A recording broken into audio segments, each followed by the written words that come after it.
Thanks for the introduction. And I'm Jaeyoung from Korean Institute of Science and Technology, which is a national lab in South Korea. And today I'm presenting a study which investigated the effect of providing two different types of haptic feedback to the fingertip and the palm on the perceived side of a large virtual object. On this slide is the overview of my talk today, and it's like a motivation and the description of the system, and experiment evaluation, and finally results. The motivation of the study is to design some better haptic interface to feel and interact with the virtual object better. And we took a note on the hand haptic interfaces, which are typically lighter and smaller than more widely used grounded type force feedback interfaces. And on top of the slide, you can see the force feedback type interfaces, hand haptic interfaces, which provide force feedback as a user is interacting with the virtual object. And at the bottom, you can see the cutaneous fingertip display, which are widely studied in the haptics of robotic society in these days. And it stimulates the user's skin directly as he or she grabs and interacts with the virtual object. And one common feature of most of the hand haptic interface is that they provide for haptic feedback to the only fingertips. But sometimes when you're grabbing or interacting with the object, it's picture some large object. Our hand touches the object not only with the fingertip, but also with the palm. So a haptic interface designer might consider to provide a haptic feedback to the palm as well as fingertips to provide more vivid and realistic sensation of grabbing objects. So in addition, we raise more practical question, which is how does additional cutaneous feedback to the palm affect the perception of large virtual objects? To answer the question, we built a haptic system. They can provide two different types of haptic feedback. Like the one is the first feedback to the fingertip, and another is the cutaneous feedback to the palm. And for the fingertip kinesthetic force feedback, we built something looking like a mini Dexmo, and you can see the vibe tracker for the global position input and the roller potentiometer to read the link rotation and the servo motor to exert forces to the fingertip. And as you can see, it was it's structured to be decided to be fitted for very finger size and the for the motor. We use a servo motor, but as you know, these typical servo motors work with the position control, so it's not back drivable, and it hinders the natural interaction and the application of control rendering algorithm. So we took away the controller board, so it works like this mode with the auto encoder. And the palm cutaneous feedback interface consists of 4 palm tactile feedback module, which is in the blue circle. And some of you might wonder why and how we decided the number and location of the tactile feedback module so small. We ran this kind of some pilot study which was the dense array, and we ended up deciding smaller number of the palm feedback module will be suffice. So when activated the hexagonal moving plate at the bottom, they push it, use skin down, as you see in the bit later. And you can see that there are some cylindrical bumpy surfaces around the moving plate to ensure linear motion. So haptic system, here's an overview of the haptic system we have. So there's a haptic interface, and the sensory data is sent to the I/O system and the DQ board, and the sent to the haptic rendering to calculate the amount of tactile stimuli, and is fed back to haptic interfaces. So for the haptic rendering, we first need to estimate hand posture, and so it begins with the position tracker, and we get the transformation matrices for orientation and the translation global coordinates, and they'll be same for all the joints. And at the end, we ended up getting the transformation metric for the distal interphalangeal joint, and its position orientation. Given the position of the tracker or the wrist of the wrist position and the DIP joint, we can estimate the rotation angle of finger joint with the inverse kinematics. We still don't know how the rotation angle of the DIP joints it's well known that the rotation angle of DIP and PIP are quite dependent on each other. And we took just one of the model. There's a lot of study already conducted. So, given the head posture now, we can just move to the collagen detection to calculate the amount of the tactile stimuli. So, for the sake of computation, we usually write a sparse collider array, because we're dealing with larger objects.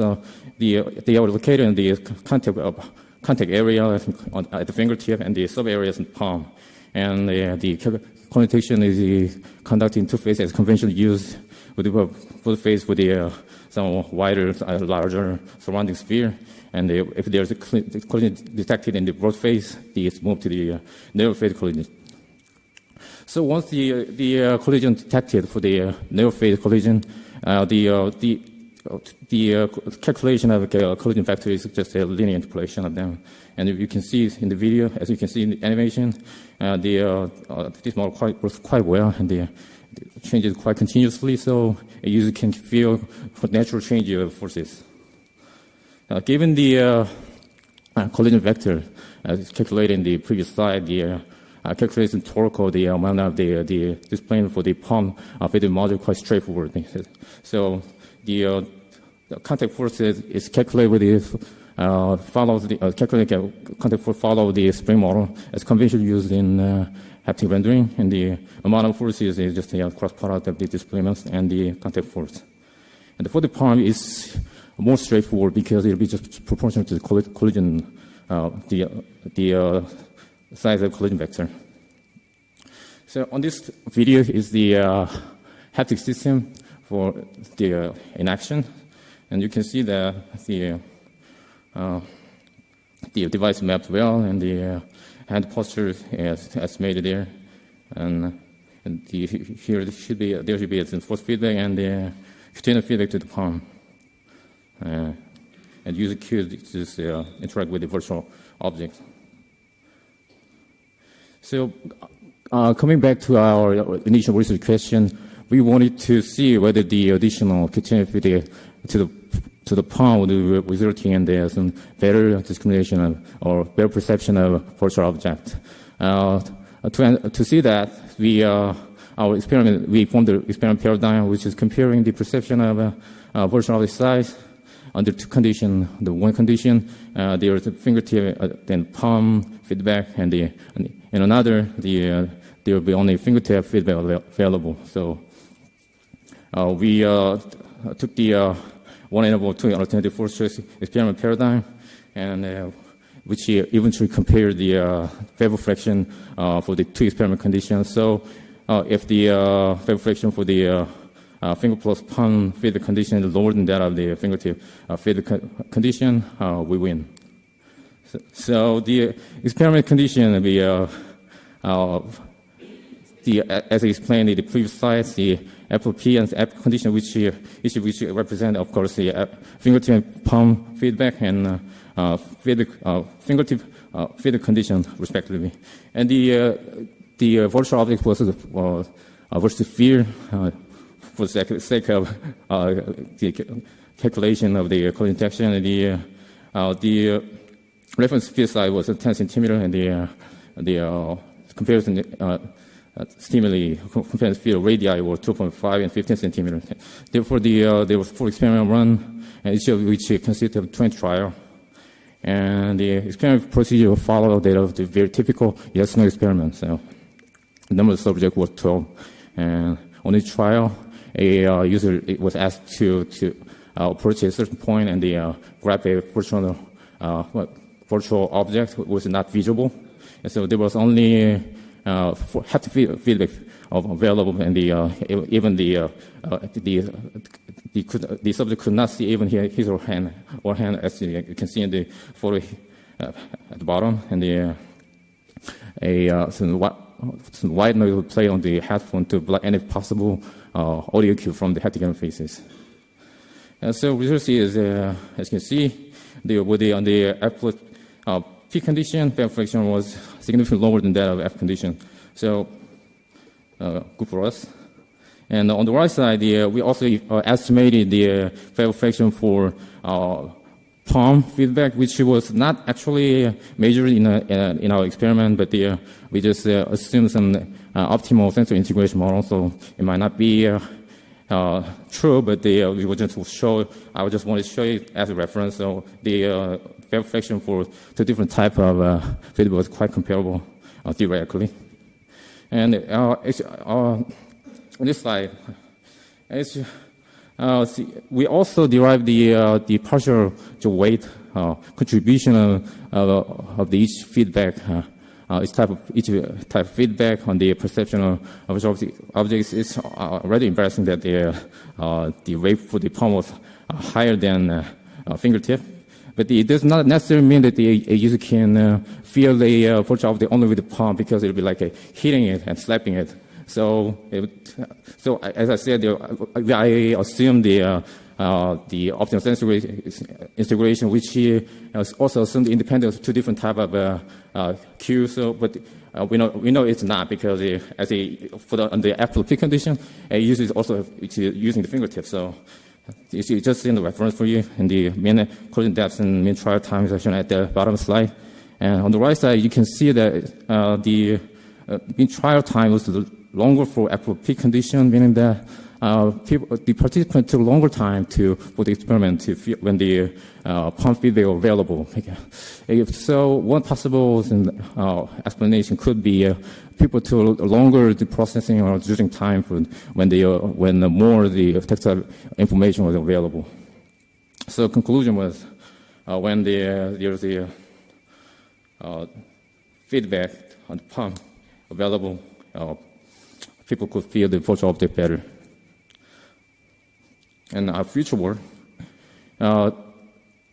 we in the present study we compared the perception of virtual object size given for the fingertip and the palm. But as many of you already noticed, we still haven't checked the effect of another type of haptic feedback would be cutaneous feedback at the fingertip. Could be contact location, or it could be just pressure, something else, or just rotational torque.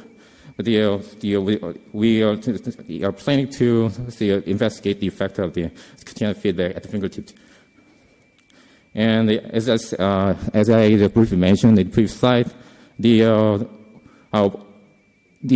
did not actually measure the vapor fraction when only there was a fit on the end of cutaneous fit on the palm available. So I'm pretty sure it'd be higher than the other condition. But anyway, we need some quantitative data. So to more in our future work, we'll definitely work on it.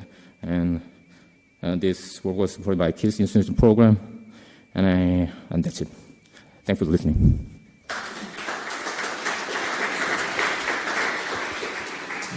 Great. So we have some time for questions. So I guess I'll let Dan start it off. Hi, Dan Ashbrook, University of Copenhagen. I'm curious if there's any effect of the tightening of the glove. So you're pushing on the glove and on the hand at the same time, so you get a sensation all over the hand, I guess, from the glove being tightened? Yes, I think that's a good question. There was so when I asked the participant about whether they felt something like this, like tightening, they said it was not perceptible, but since we did not actually measure it with that kind of subject rating, I think we can just investigate the effect later in future work. Yeah, okay. So I'm also curious if you have thoughts on how you might miniaturize this technology, because your servos look a little bit... Oh, yes. of course, it should be mini strike because it's a little bit larger. I think because the size of the motor is like a restriction of the design. So we are thinking about using it as a different type of actuator, like SMA and the GMM LE. Also, the Haptics used, it could be used as like air pressure, but we thought of using it, but there's a trickiness in the controlling the displacement. So, but currently we are actually working on with this in the SMA. So probably and hopefully, and we'll be the means try the pressure the cutaneous feedback module with some other type of the advanced type of the actuator. Thanks. Great. So I have a question. Yes. So I'm wondering if you could talk a little bit more about the study. I think it's really exciting result showing sort of, I think especially in terms of haptic feedback for people with visual impairments and other things, we know that people use their whole hand Yes. to really do these haptic exploratory procedures. And so my question about the study is kind of pertaining to the size differences between these objects. And I'm wondering if you could talk a little bit more about sort of our proprioceptive acuity in terms of like joint angles and whether or not you think, basically, I guess my question ends up being that, the feedback that you're giving to the palm is sort of force feedback or pressure input feedback. And I wonder if that's just easier for people to basically discriminate between these two versus sort of global angle of like hand pose. I don't know if you have any thoughts about that. Yes, I think for the question, I think yes, that is why we're planning to conduct an experiment. I did not, to be honest, I didn't actually ask the participant how they feel, whether they feel better with the on the palm feedback. But for my case, and the reason why I'm trying to conduct an experiment is that only with the feeding on the localized palm feedback, you can get a glimpse of the shape of the side, but not as crispy or discrete as the force feedback. Could be better with the cutaneous feeding at the fingertips. So that is why we're trying to we are planning to not actually experiment regarding this question. Did I answer? Yeah, definitely. I look forward to that study. Yes. So I'll ask the next speaker to come up, but I have one more question while they're setting up. I think really exciting work about giving this palm feedback. I'm wondering if you could talk a little bit. We know a lot from kind of tactile feedback on the fingertip, like contact location and also sort of angle of incidence matters a lot. Obviously, our tactile spatial acuity of our palm is much lower, like in the centimeter range. But do you think things like contact angle and contact location matter as much in the palm region? Or is it just sort of, because we have this lower spatial acuity, kind of just pressure anywhere in these kind of large regions is enough to give you meaningful feedback? Oh, yes. I think to answer the question, we need to conduct experiments. So I think there will be give a clear, definite answer. But from my experience, as you just mentioned, on the palm, like a sensitivity is a lot lower than that of the fingertips. So we ended up having just giving only the normal pressure down it. But I think it's very interesting to give it like an orientation. And of course, it would be desirable to have a more tactile information like contact location. But my answer is as a researcher, I think we need experiment data.